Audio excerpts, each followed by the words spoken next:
Yanga bye bye? Pengine hivyo unavyoweza ukajiuliza, na jibu kwa kiasi kikubwa, kwa asilimia nyingi unaweza ukajibu kwamba ndio, Yanga wana asilimia kubwa kwamba tayari wameshaaga katika michuano ya ligi ya mabingwa barani Afrika katika hatua ya makundi, baada ya leo hii kupata kipigo cha bao 1-0 kutoka kwa FAR Rabat.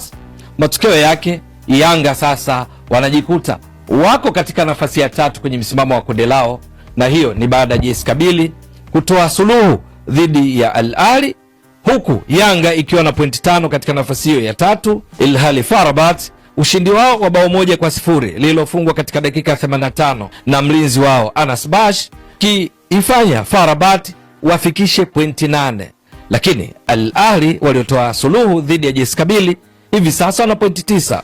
Kwa lugha nyingine ni kwamba katika mechi za mwisho za raundi ya 6 Yanga wana mlima mrefu sana wa kuweza kumaliza miongoni mwa timu mbili za juu, kwa sababu sio tu kwamba watatakiwa kupata ushindi mnono dhidi ya JS Kabylie katika mechi itakayochezwa New Amani Complex visiwani Zanzibar, bali pia itakuwa ikiomba vya kutosha kuona kwamba katika mechi itakayochezwa Misri kati ya Al Ahly dhidi ya FAR Rabat wafungwe na wala pasitokee sare. Iko hivi, kwenye kundi hilo ukiangalia kwenye msimamo hapo wa kundi B, Al Ahly wana pointi 9. Wao ni kana kwamba tayari wameshafuzu kwa hatua ya robo finali na wala hawana cha kupoteza kufikia katika mchezo wa mwisho. Ni kwa sababu pointi 9 walizo nazo, timu pekee inaweza kuzifikia na kuzivuka ikibidi ni FAR Rabat. Lakini Yanga wakishinda mchezo wa mwisho, hata washinde idadi kubwa ya mabao, watafikisha pointi 8, hawatafikisha pointi 9. JS Kabylie iliyopo mkiani baada ya suluhu ya leo dhidi ya Al Ahly imefikisha pointi 3. Kwa lugha nyingine, mechi dhidi ya Yanga hata kama ikishinda kwa idadi kubwa ya mabao, bado idadi ya pointi zao zitakuwa pointi 6, hazifikii pointi 9. Kwa hiyo FAR Rabat wanakwenda kucheza kule nchini Misri dhidi ya Al Ahly, kiwa wanakutana na mpinzani ambaye tayari ameshafuzu kwa hatua ya robo finali. Kitakachobaki labda Al Ahly wacheze ili kuwakomoa FAR Rabat kwa kile walichowafanyia katika mchezo uliofanyika kule nchini Morocco, ambapo mashabiki wa FAR Rabat walifanya vurugu kubwa kwa Al Ahly katika mchezo ambao uliisha kwa sare ya 1-1.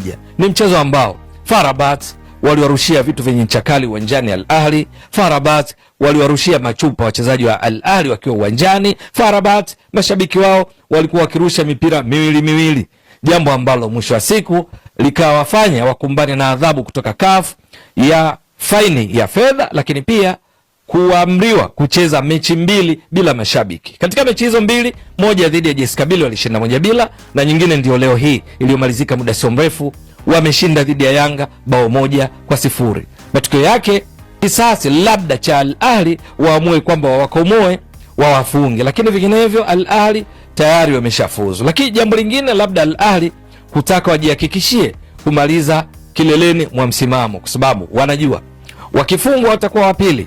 Kumaliza katika nafasi ya pili maana yake kwenye hatua ya robo finali utacheza dhidi ya timu iliyoongoza kwenye makundi mengine, lakini pili, mechi zako utaanzia nyumbani, utamalizia ugenini. Sasa ili wajihakikishie wao kumaliza katika nafasi ya kwanza, iwe sababu basi ya kutaka kuwafunga FAR Rabat, lakini pia walau kuambulia sare. Sasa bahati mbaya sana kwa Yanga na kwa Watanzania ni kwamba sare yoyote katika mchezo huo itamaanisha Al Ahly wanafikisha pointi 10 na kuongoza kundi, lakini FAR Rabat watatimiza pointi 9 ambazo hazitaweza kufikiwa na Yanga hata kama watashinda mchezo wao dhidi ya JS Kabylie.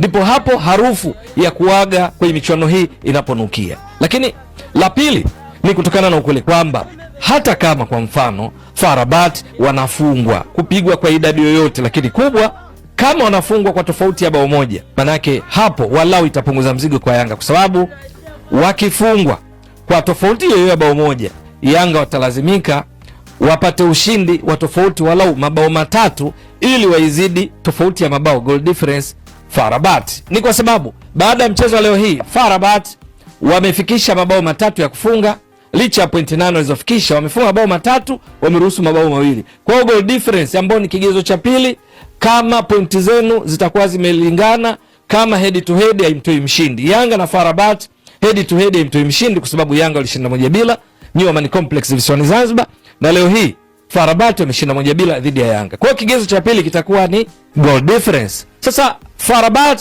kwa goal difference leo hii tunapozungumza wana chanya moja. Yanga kuruhusu bao 1-0 leo hii dhidi ya FAR Rabat, maana yake Yanga wana mabao mawili, wameruhusu mabao 4, wana hasi 2. Ili kuondoa hii hasi 2, kwanza Yanga wakishashinda 2-0 wanakuwa na 0. Wakishinda 3-0 ndipo goal difference itakuja kuwa 1 ambayo itakuwa ni sawa, yani 1 chanya wakishinda 3-0 dhidi ya JS Kabylie, na alafu wakati huo FAR Rabat wafungwe 1-0. Wakifungwa 1-0 maana yake sasa Yanga watakuwa na chanya 1, alafu FAR Rabat goal difference wawe na 0, maana yake watakuwa na mabao 3, wameruhusu 3. Kwa hiyo Yanga wa Tanzania wote kwa ujumla wanaitakia mema Yanga na matokeo mazuri kwa wawakilishi wa nchi katika michuano ya Ligi ya Mabingwa barani Afrika, hasa baada ya Simba leo hii kutoa sare na Petro Atletico na hivyo kujihakikishia nafasi ya mkiani. Ni kwamba kuna dua mbili. Kwanza, FAR Rabat wafungwe, hilo ni la msingi, na kufungwa kwao itakuwa vizuri zaidi wakifungwa kwa tofauti ya mabao mengi. Lakini la pili, Yanga ishinde dhidi ya JS Kabylie, na kwa uhakika zaidi sio tu ishinde kwa tofauti ya mabao mengi, labda 3-0, 4-0 na kuendelea. Hilo la Yanga kushinda nyingi pengine litawezekana kwa sababu Yanga wana uzoefu wa matukio kama hayo. Walishawahi kuwafunga CR Belouizdad kwenye Ligi ya Mabingwa barani Afrika msimu wa 2023-24. Kwenye kundi lao walifungwa 3-0 na CR Belouizdad kule Algeria. Walipokuja kwa Mkapa, Yanga walitakiwa wala washinde 4-0, wakashinda 4-0, wakaenda hatua robo finali. Sasa safari hii ugumu ulipo ni kwamba hatima yao haiko tu mikononi mwao.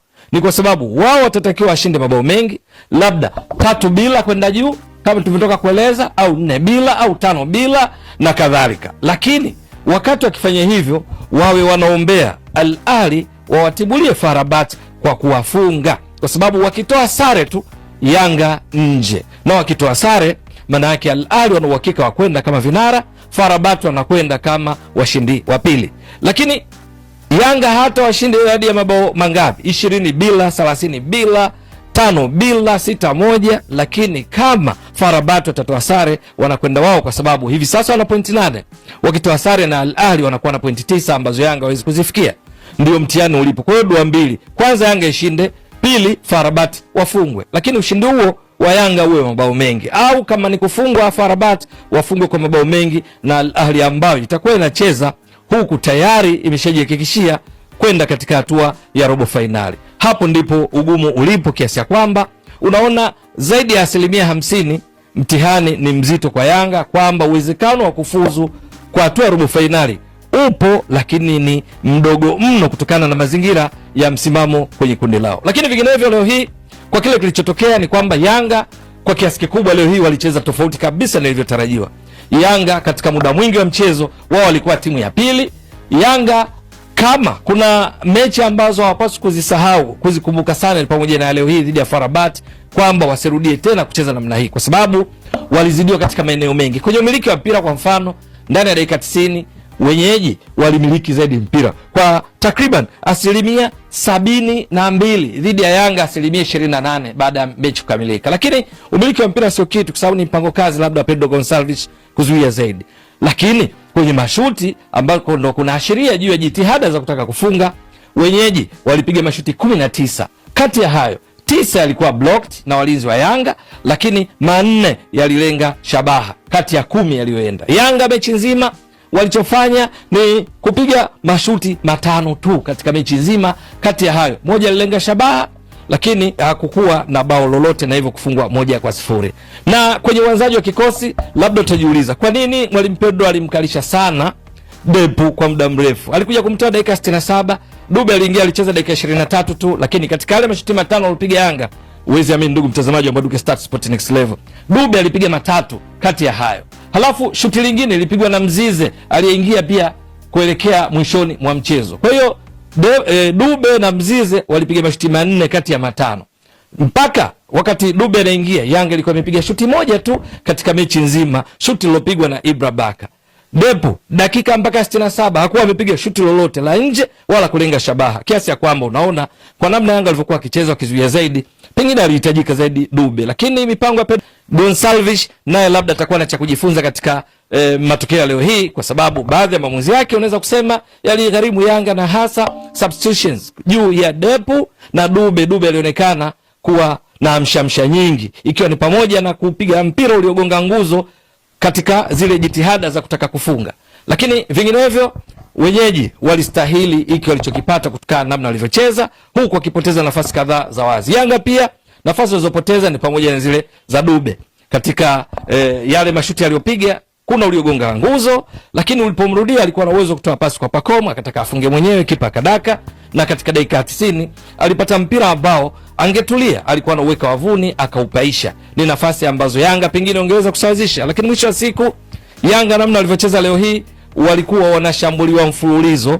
Pengine wangecheza mchezo wao ule ambao uliwafanya wa dominate sana FAR Rabat kwenye uwanja New Amani Complex, labda wangeambulia chochote, lakini mwisho wa siku ndio mpira wa miguu. Yanga wanapaswa kufanya ziada katika mechi ya mwisho ili washinde kwa ushindi mnono, lakini wakati huo kufanya ziada sio Yanga tupu sasa, na Watanzania wenye uzalendo kuomba dua, sala na maombi kwamba Al Ahly waje wawafunge FAR Rabat, vinginevyo itakuwa ndio mwisho wa safari ya Yanga, kwa sababu haitafuzu kwa hatua ya robo finali, na hivyo kuungana na watani zao jadi Simba ambao nao safari yao imeishia leo hii, ingawa na mchezo mmoja dhidi ya Stade Malien watakaocheza nchini. Je, itakuwa vipi hii nafasi nyembamba ya Yanga? Itafanikiwa? Ni swala la kusubiri. Ewe mtazamaji wa Mbwaduke Stats Sport Next Level, endelea kuunga mkono channel hii kwa kuhakikisha kama una subscribe, una share, una like na kucomment. Mwasilishaji wako ni mimi Ramadhani Mbwaduke almaarufu kama Mzee wa Data.